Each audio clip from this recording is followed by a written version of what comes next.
السلام عليكم ورحمة الله تعالى وبركاته.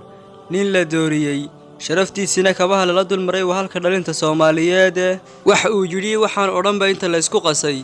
la yiri waa maadooyinkiisii nin umadiisa diin yahaan iyo maadi ahaanba wax u taray haddana laga dhigtay wax la xaraawastay waqtiga la isku dhaafiyo ila xageedii ayaa soo tabinaya inaan ahayn shakhsiyad jirta ee uu ahaa shakhsiyad khayaali iyo xaraabis iyo maadaysi ku jirta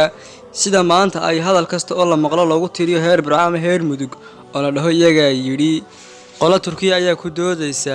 inuu dalkooda ka soo jeeday oo loo yaqaanay Sheikh Nasruddin Khawja qola Carabiga waxa ku doodaysa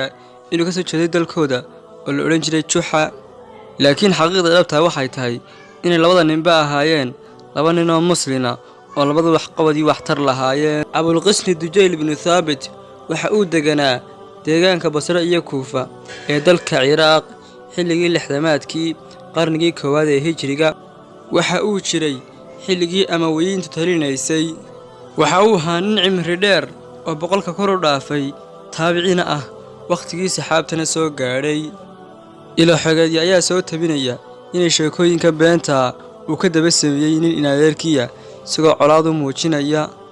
inagayna Soomaali ahaan ma qadarina dadka cilmiga leh sida ninka ay Juxa u qadarin waayeen dadkiisii waa kuwa maanta inagu dhex dayacan madaxdeennii abwaanadeennii iyo mufakiriinteennii iyo dhalinyaradii ee maanta aan cid iyo ciirs midna haysan dal kastana waxa uu ka hormaraa waa dadkiisa mufakiriintaha iyo caqliga leh iyo dhalinyaradiisa intuba inay wanaga jilicsan yihiin